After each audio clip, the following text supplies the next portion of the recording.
What's up, guys? Welcome to Daily Dose of Reddit. This is your host, Zach, and today's subreddit is r/StoriesAboutKevin. Alright, last time or the time before that, we read a story called My Dad is a Kevin by Pro. Ha, that's appropriate.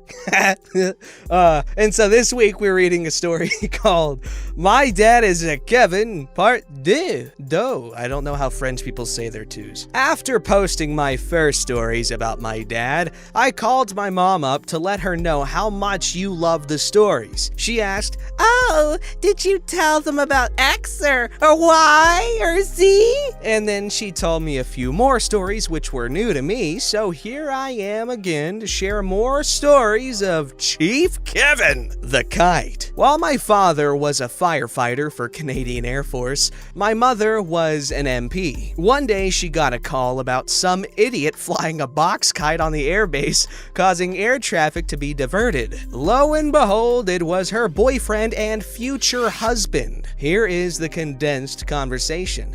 "Kevin, what the heck are you doing?" "Look, OP's mom, I finally got the box kite to fly." That's Canadian to me. "Kevin, we're on a freaking airfield. Get that kite down right this instant or so help me." Dad wasn't in trouble because they knew he was gonna get a stern talking to from Mom when she got home. A dog walks into a mess one night. My parents had a husky before they had kids. This dog, we'll call him Togo, was a very, very good boy. But because he was a husky, he was noisy, stubborn as hell, and could follow his nose better than Toucan Sam. That sentence was art. One day, Dad brought Mom outside to show that Togo could be trusted off the leash and off lead because he trained him to recall at the sound of their Jeep horn. To demonstrate, he let him off lead to roam around, and sure enough, he began to return at the sound of the Jeep horn. That is, until he smelt something in the air. Not just anything, steak. AAA Alberta beef steak, coming from the officer's mess. Togo took off like a bolt of lightning, let himself into the mess, put his front paws on the first table he got to, even though he knew it was a no-no at home, and began to sing for his supper. My dad had to ask permission to enter the mess to retrieve his dog, unwilling to leave until he got some steak. My dad, the horse whisperer. My mother convinced my dad that horses in trailers can hear you if you are driving behind them. She assured him she was an expert on horses because she rode them as a child and into her teens. Every time they were driving behind a horse trailer, my dad would whistle to the horses and Mom would double down by saying, "Look, Kevin, its ears just twitched. That means it heard you." Chef Kevin. When my mother was pregnant, she had friends visiting one day, and my dad wanted to make snacks for all of them. He didn't need help. He wanted Mom to sit back and be able to entertain her guests while he made blubbery muffins. Just from a premix, not hard at all. He went into the living room not long after with the mixing bowl and said, "I'm just about to put the batter in the tins to back, but I just need to check if this is the right consistency." "It is. Why is your hand in the batter?" "Because the directions said to mix by hand." At least he washed his hands first. Remember when I said my dad crashed every vehicle he's owned? While in Germany, my dad forced my mom to see a couples counselor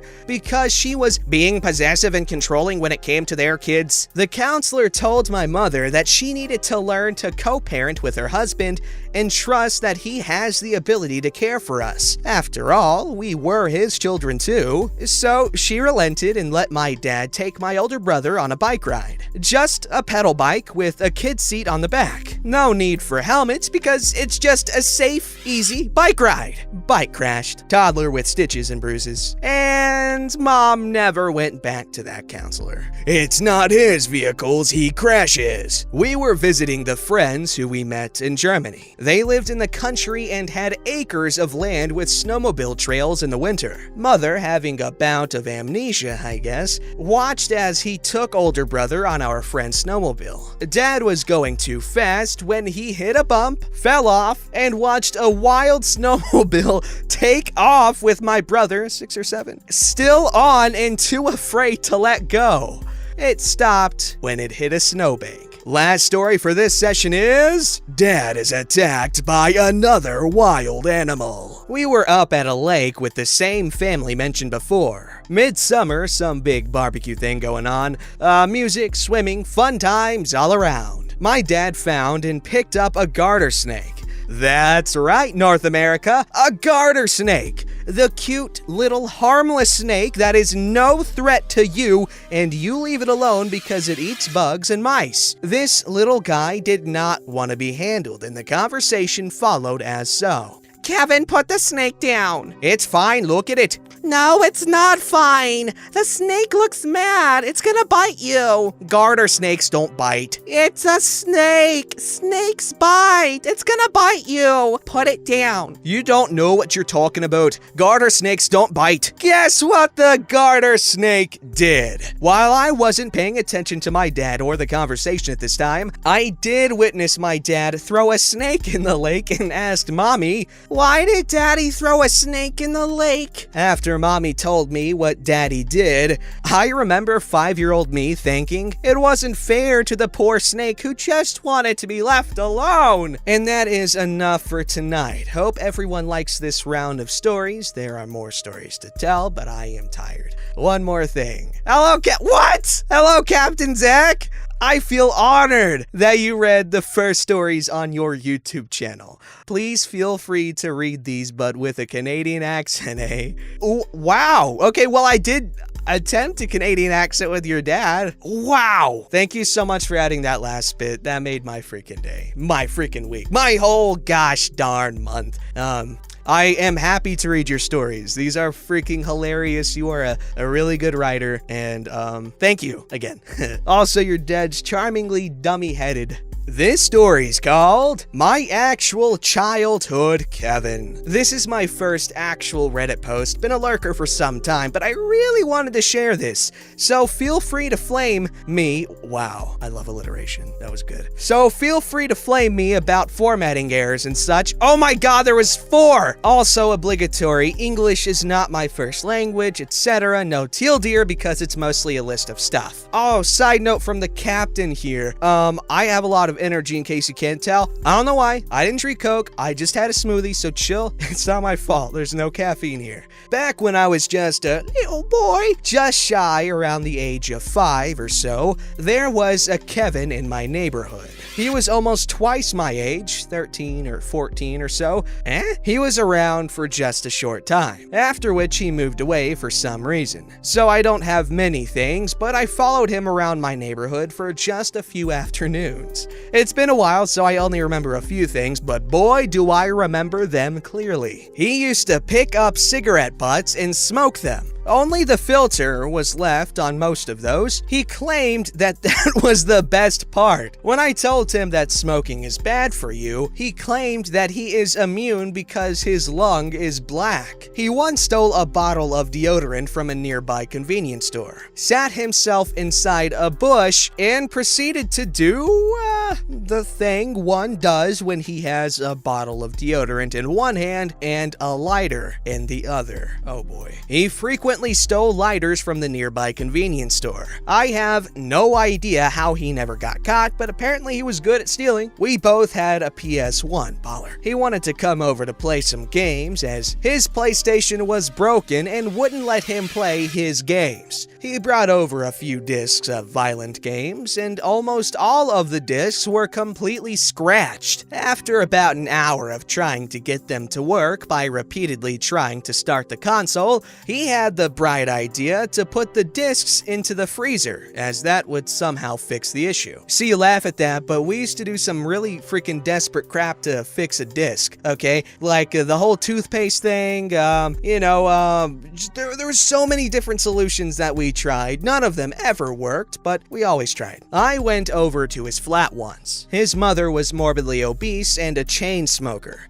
Didn't care at all what Kevin did or that he brought someone over. The flat was also completely trashed, with trash everywhere. We tried to play some games on his console, but I got away as soon as I could, since I didn't like it there that much. Yay, 5-year-old me! There was a bush of rowan berries, thanks Google Translator, in our neighborhood, and he claimed those were tomatoes. He proceeded to eat them. I looked it up, those are edible, and they're actually pretty good for you. I only ever saw him in one set of clothes, and he reeked, and I don't think he ever changed his clothes. There was a small hill in our neighborhood. The slope led directly into a wall. Kevin crashed his bike into that wall, trying to achieve the highest possible speed on his bike. He also crashed my bike into that wall later. There was a tree in our neighborhood that was perfect for climbing. Kevin had the bright idea to try to climb to the top. He was not exactly small, so he broke his arm trying to climb it in the rain. Oh boy. My parents told me to be home by 7. He claimed it couldn't be 7 p.m. as you could still see the sun. It was midsummer and the sun didn't fully set until 10 or 11 p.m. What did we do during that time? Well, I followed him around as he scavenged for cigarette butts. I found a lawn torch once, one of those mostly made of wax. Well, he claimed he found it. Pretty sure he found it in someone's garden. He sat inside a bush and tried to light it. He tried to smoke lollipop sticks, those cheap plastic ones, repeatedly. He set garbage bins on fire because he thought you could throw burning things into the garbage bin without any problems, as the fire is thrown away now. People were talking about a possible arsonist in the area. The garbage bins sported new stickers labeled, "Please don't throw embers into the bins." Of course, live fire isn't embers, so that didn't stop Kevin. I am now 23 at the time of writing this, so many things might have been forgotten to time. Maybe, if I remember more, I'll update this, but I spent the last few months remembering and saving everything there is to remember, and as you can see, the list is kind of small. Well, I like to say that, this is one of those unfortunate cases of Kevin-ness, as the Kevin-ness is, it looks like the result of neglect on the part of his mother. Like, he basically outlined the stereotypical sort of living situation for a kid.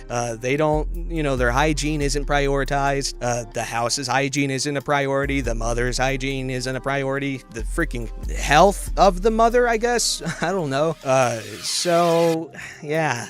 We're not gonna make fun of this guy.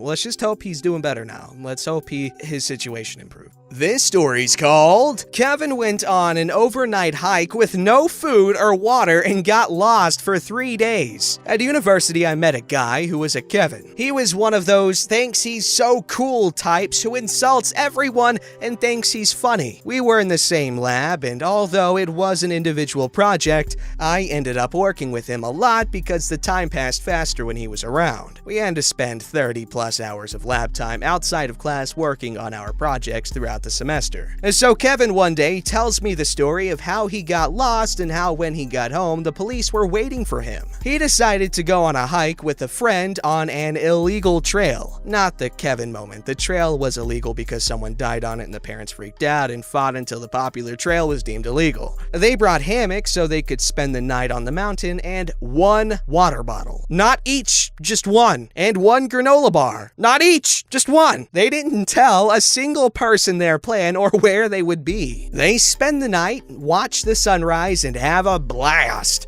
Kinda hungry though. Well, they look down the mountain and decide to hike down the back way rather than on the trail they came up on. Why? I never quite figured that out.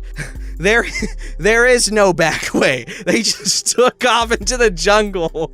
They hiked all day, and as the sunset came, they got worried. They hiked as late as they could, using phone flashlights. No service, they weren't that Kevin, although I wasn't there, so who knows. After becoming exhausted, they set up hammocks and spent a second night in the jungle. The next day, they kept hiking, trying to find a city. They found a river and decided to follow it since it must lead to a beach somewhere. They also drank from it, which is usually a really bad idea, but I understand why they did it. The foliage got so bad, they started to walk literally in knee-deep water downstream because the banks were too thick to walk on. Yeah, like my women. That's a joke. I can't pull. The sun set again, and the other boy told Kevin he wasn't sure he could survive another night, especially wet and cold. They kept going. Phones now dead through that night and into the next morning. The next day, they hiked down to a popular waterfall attached to a reserve and historic park where a lifeguard yelled at them, telling them they weren't allowed up there and they had to come down. So they came down. Did they tell the lifeguard what happened? Oh no.